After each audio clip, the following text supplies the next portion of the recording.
नमो नमो मित्रों। इसराइल और ईरान के बीच में शत्रुता किसी से छुपी हुई नहीं रही है, वह जग जाहिर है। ईरान का एक घोषित लक्ष्य है कि इसराइल का खात्मा, और इसके लिए वो तमाम तरह के हथियार, गोला बारूद इत्यादि इकट्ठा कर रहा है, जिसमें से प्रमुख है परमाणु हथियारों की क्षमता हासिल करना। पूरी दुनिया का कोई भी देश, खासतौर से इसराइल, तो बिल्कुल ही नहीं चाहता कि ईरान के पास परमाणु बम हो, क्योंकि वह जानता है कि ईरान का घोषित लक्ष्य है कि वह परमाणु बम हासिल ही इसीलिए कर रहा है ताकि वह इसराइल का खात्मा कर सके। जब इधर हाल फिलहाल में IAEA international atomic energy agency की एक रिपोर्ट आई कि ईरान ने इतने उच्च संवर्धित वेपन ग्रेड यूरेनियम इकट्ठा कर लिए हैं कि जिनसे वह शीघ्र ही परमाणु बम बना लेगा, तो इसराइल के कान खड़े हुए। और इस इंटेलिजेंस रिपोर्ट और इस IAEA की रिपोर्ट के आधार पर इसराइल ने एक निर्णय लिया कि अब ईरान के परमाणु ठिकानों पर हमला करने का समय आ गया है। जैसा कि बेंजामिन नेतन्याहू ने कहा कि समय हाथ से निकलता जा रहा है।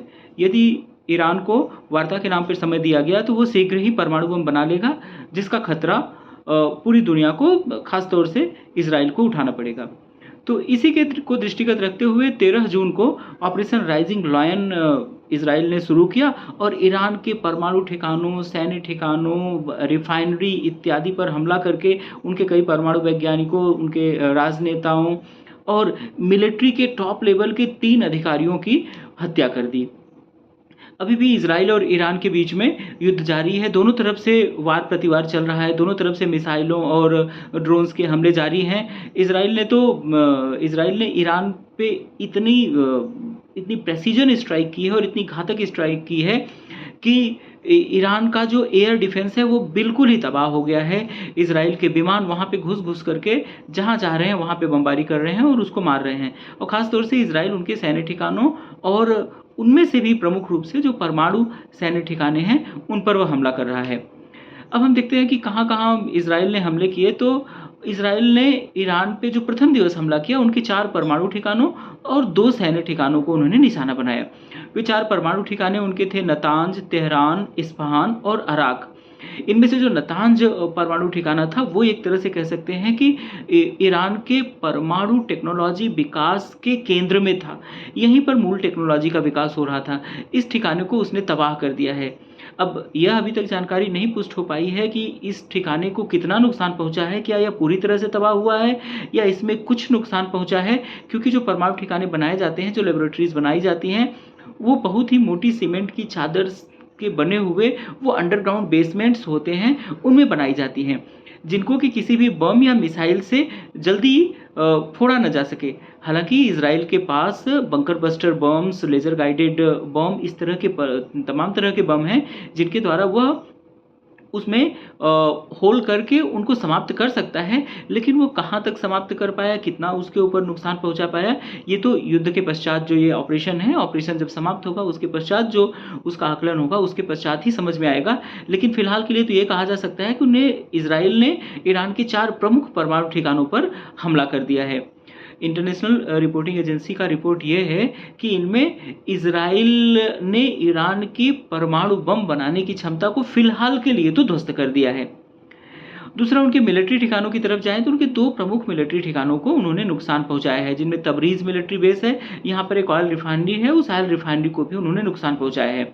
जाहिर है कि इसराइल का यह मानना है कि न सिर्फ उनके परमाणु ठिकानों, उनके मिलिट्री ठिकानों, साथ साथ उनकी अगर हम रिफाइनरी को भी नुकसान पहुंचाते हैं तो इससे उनकी जो धनार्जन की क्षमता है वो खत्म होगी। और चूंकि उनके यहाँ भी अपने यहाँ मिलिट्री को संचालित करने के लिए तो डीजल और पेट्रोल की आवश्यकता होती है ना, मिलिट्री वाहनों को और सबके लिए। तो जब वहाँ पे मिलिट्री वाहनों के संचालन के लिए डीजल पेट्रोल तक की किल्लत उत्पन्न कर देना जिससे कि वो प्रतिवार न कर पाए। और दूसरा, एक जो मिलिट्री बेस करमनशाह है, करमनशाह इराक की राजधानी बगदाद के थोड़ा सा पास में ही है। तो ये दो प्रमुख मिलिट्री ठिकाने हैं जिन पे उन्होंने हमला किया। इस प्रमुख हमले में जो इसराइल की सोच कि उनके, आप जानते हैं कि कोई भी सेना अपने कमांडर के बिना तो अधूरी होती है, क्योंकि उसके आंख, नाक, कान, उसके मस्तिष्क तो कमांडर ही होते हैं। तो इसराइल का प्रमुख लक्ष्य था कि न केवल उनके परमाणु ठिकानों, उनके मिलिट्री बेसेस को, बल्कि उनकी सेना के कमांडर्स को भी समाप्त कर देना, जिससे कि उनकी सेना को कोई दिशा देने वाला ही न बचे। तो उन्होंने उनके 3 प्रमुख सैन्य अधिकारियों की भी इसमें हत्या कर दी। इसके लिए कहा जाता है कि मोसाद के एजेंट वर्षों से वहाँ पे रेकी कर रहे थे। उन्होंने अपने बेसेस, गुप्त बेसेस बना रखे थे, उनमें मिसाइल्स बना रखी थी और इस तरह से उन्होंने खुफिया इनपुट्स इकट्ठा किए थे, जिनके आधार पर कि इजरायली सेना ने जब हमला किया तो उन्होंने प्रेसिजन स्ट्राइक किया, सिर्फ उन्हीं फ्लैट्स, उन्हीं कमरों को ही निशाना बनाया जहाँ पर कि अधिकारी और जो साइंटिस्ट थे उनको नुकसान पहुँचाया, हमला करके उनका खात्मा किया। इनमें चीफ ऑफ आर्मी स्टाफ उनके जनरल मोहम्मद बाघेरी थे, उनकी हत्या कर दिया। उनके वायुसेना प्रमुख जनरल आमिर अली हाजी जादेह की हत्या कर दी। रिवोल्यूशनरी गार्ड या जो थल सेना है उसके commander in chief general Hussain सलामी की भी हत्या कर दी। सिर्फ इन 3 मिलिट्री कमांडर्स की हत्या नहीं, बल्कि एक प्रमुख राजनेता अली समखानी की भी उन्होंने, इसराइल ने अपने हमले में हत्या कर दी। ये अली समखानी वही व्यक्ति हैं जो परमाणु वार्ता करते हैं IAEA के साथ, यूरोपियन कंट्रीज़ के साथ, अमेरिका के साथ, जो विश्व स्तर पे विश्व के तमाम देशों और ईरान के बीच जो परमाणु वार्ता होती है उस यात्रा का नेतृत्व यही अली समखानी करते हैं। इनको ईरान के जो सुप्रीम लीडर हैं अयतुल्ला खुमैनी, उनका विश्वास पात्र माना जाता है। तो ये उनकी बेसिस पे जो एक कमेटी बनी हुई है परमाणु वार्ता के लिए, उसके अध्यक्ष हैं और ये ईरान की तरफ से वार्ता करते हैं। तो इन परमाणु वार्ताकार की भी हत्या इजराइल ने कर दी है और उनके 2 परमाणु वैज्ञानिकों की भी हत्या की। वहाँ वैसे तो ईरान के परमाणु वैज्ञानिकों की हत्या करने का इजराइल का पुराना इतिहास है। जो भी वहाँ पे परमाणु वैज्ञानिक या जो प्रसिद्ध होता है, जिसके नेतृत्व में वहाँ पे परमाणु प्रोग्राम संचालित हो रहा होता है, इजराइल एन के एन प्रकार उनकी हत्या करवा देता है। वो इतने अंदर तक घुसा हुआ है, उस मोसाद के एजेंट्स ईरान में इतने अंदर तक हैं कि उनके लिए ऐसा लगता है कि किसी फिल्मी कहानी की तरह होता है और वे हत्या कर देते हैं। तो उसी कड़ी में इस जो अभी ऑपरेशन लायन है, ऑपरेशन लायन के अंतर्गत 2 प्रमुख परमाणु वैज्ञानिकों की भी हत्या कर दिया, जिनमें फरदन अब्बासी और मोहम्मद मेहदी तेहरान जी का नाम प्रमुख है। अब आप जानते हैं कि अब आप एक तरफा युद्ध तो कर नहीं सकते, भले ही इजराइल और ईरान के बीच 1500 किलोमीटर की दूरी है, लेकिन युद्ध एक तरफा तो होता नहीं, वार एक तरफा तो होता नहीं। वार करने के बाद उसका पलटवार भी होता है, तो पलटवार के लिए सामना के लिए तैयार भी होना चाहिए। ईरान के ऊपर इतना भयानक हमला हुआ तो ईरान ने भी इजराइल के ऊपर पलटवार किया। जैसा कि आप जानते हैं, आपको पता होगा कि ईरान के पास कोई वायुसेना, ढंग की वायुसेना नहीं है।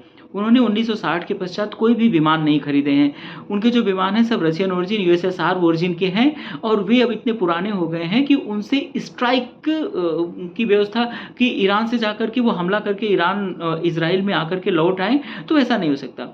तो ईरान ने इसका एक रास्ता ढूंढा है कि उसने बैलिस्टिक और क्रूज मिसाइल्स लंबी दूरी तक की बनाई हुई हैं, उनने ड्रोन टेक्नोलॉजी में बड़ी उन्नति हासिल कर ली है। तो ड्रोन और मिसाइलों के माध्यम से वो इजराइल पर हमला कर रहा है और वो कुछ हद तक सफल भी हुआ। एक साथ उसने 200-200, 300-300 ड्रोन और सैकड़ों मिसाइलें इजराइल की तरफ वो भेज रहा है, बैलिस्टिक मिसाइलें। उनमें से बहुत सारी मिसाइलों को तो आयरन डोम से इजराइल ने उनको रोक लिया, लेकिन उनमें से बहुत सारी मिसाइलें तेल अवीव और यरूशलेम के रिहायशी इलाकों पर गिरी, जिनमें से कहा जा रहा है, इजराइल से जो न्यूज़ आ रही है कि एक व्यक्ति की मृत्यु हुई और 30-35 लोग घायल हैं। हो सकता है कि मृत्यु का आंकड़ा और भी बढ़े, क्योंकि जो मिसाइलें गिरी हैं वो रिहायशी इलाकों में गिरी हैं। तो अभी जब आकलन होगा तो बाद में पता चलेगा। यह तो रही युद्ध की बात। इजराइल और ईरान के बीच में जो युद्ध हो रहा है तो हो रहा है, लेकिन सिर्फ इसका प्रभाव, इसका जो दुष्प्रभाव है वो इजराइल और ईरान तक ही तो सीमित रहेगा नहीं, इसका प्रभाव भारत पर भी पड़ना है और विश्व पर भी पड़ना है। तो इसके पहले हम देख लेते हैं कि भारत पर क्या प्रभाव पड़ेगा। कुछ ऐसे प्रभाव हैं जो भारत और विश्व पे बराबर पड़ेंगे। उनमें जो सबसे प्रमुख प्रभाव है तेल कीमतों में वृद्धि होने का। जब इजराइल और ईरान के बीच में 13 जून अर्थात कल जब युद्ध शुरू हुआ तो अचानक से ब्रेंट क्रूड की कीमत में 10% का उछाल आ गया और वो $75 प्रति बैरल का हो गया। भारत अपने कच्चे तेल का 85% आयात करता है और गैस का 50% आयात करता है और भारत के आयात में खाड़ी देशों का बहुत बड़ा योगदान है। तो ऐसा इस युद्ध से भारत के जो तेल सप्लाई है, तेल सप्लाई पर निगेटिव असर पड़ने की आशंका है।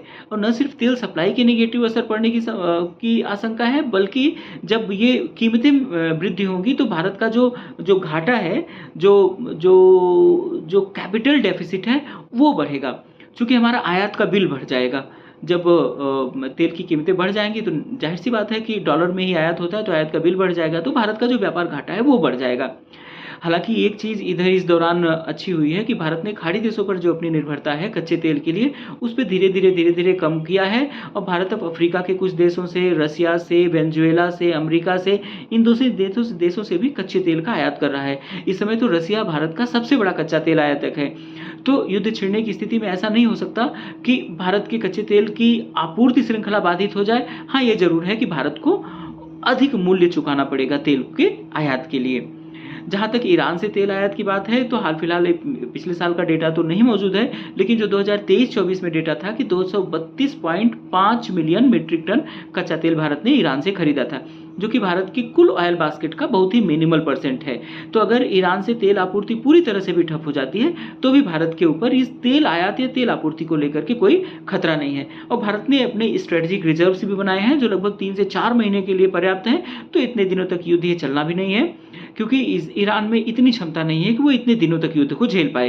ये युद्ध ऑपरेशन 10 दिन, 15 दिन, 12 दिन या 1 महीने बहुत अधिक से अधिक चलेगा, उतने में समाप्त हो जाना है। चूँकि इसराइल भी तो ऐसा नहीं चाहेगा ना कि पूरे ईरान को वो तबाह करने। इसराइल अपने सिर्फ स्ट्रेटेजिक लक्ष्यों की प्राप्ति करना चाहेगा, और उसके स्ट्रेटेजिक लक्ष्य हैं सिर्फ एकमात्र कि परमाणु ठिकानों की पूर्ण तबाही। जब उसे लग जाएगा कि उसने परमाणु ठिकानों को तबाह कर दिया है, अब उनसे परमाणु बम नहीं बनाया जाता, तो वो वापस आ जाएगा। तो इससे युद्ध के भी समाप्त होने की संभावना है। दूसरा जो प्रभाव पड़ेगा, जो खास तौर से वो भारत पर पड़ेगा, वो अप्रवासी भारतीयों को खतरा उत्पन्न होगा इससे। हम जानते हैं कि खाड़ी देशों में भारत के 90 लाख से 1 करोड़ भारतीय रहते हैं, जिन्होंने पिछले साल $45 अरब का भारत को रेमिटेंस भेजा था।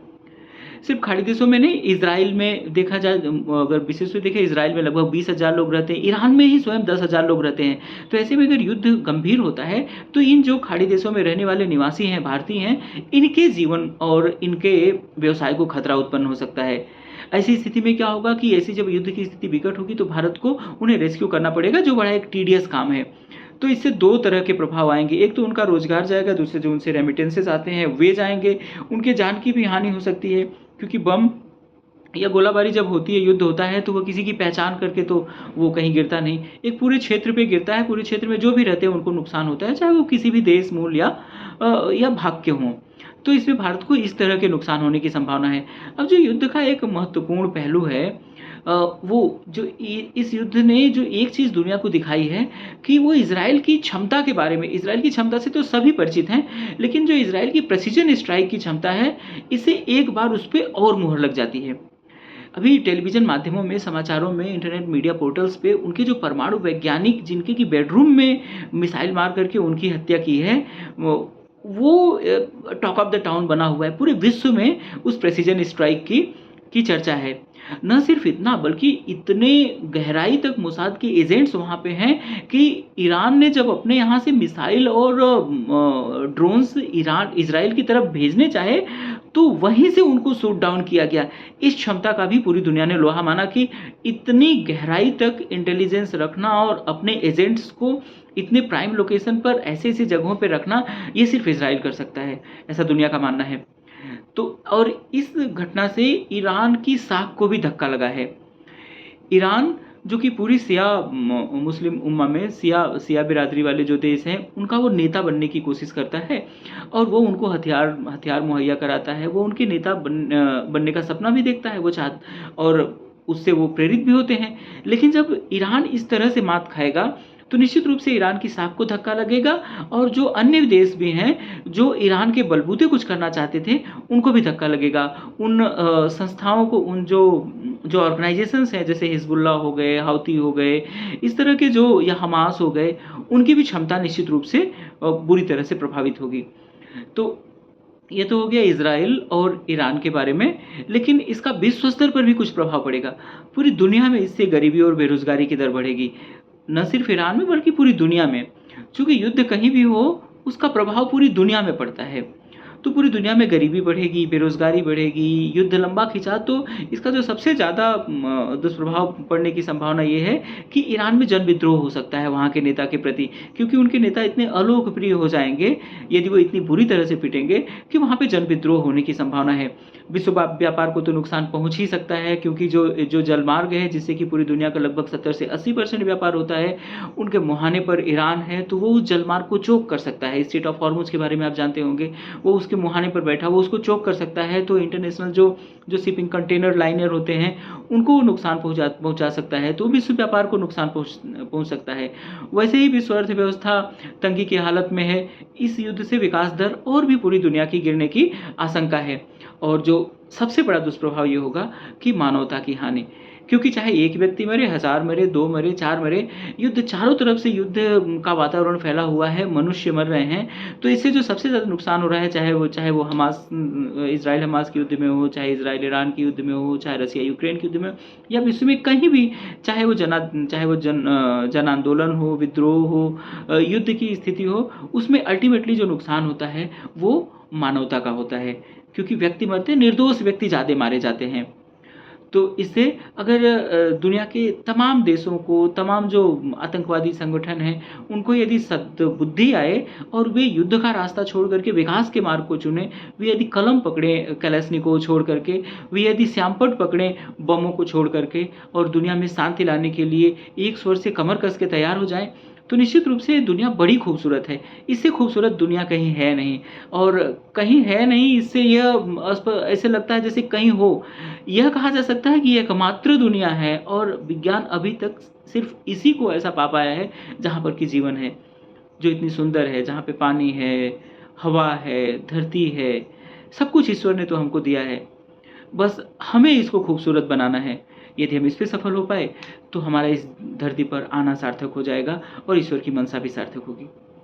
हम चाहते हैं कि दुनिया के सारे देशों को जो युद्ध लड़ना चाहते हैं उन्हें सद्बुद्धि आए, और कोई भी देश किसी भी दूसरे देश के अस्तित्व पर संकट न पैदा करे। भाई, सब अपने अपने में खुशहाली पूर्वक रहें। कोई किसी देश से दूसरे देश का, कोई व्यक्ति किसी दूसरे व्यक्ति का दुश्मन क्यों बने? सब खुशहाली पूर्वक रहें। Live and long let live, जो अंग्रेजी की कहावत है, वो पूरी दुनिया का मूल मंत्र होना चाहिए। धन्यवाद। जय हिंद, जय भारत, वंदे मातरम।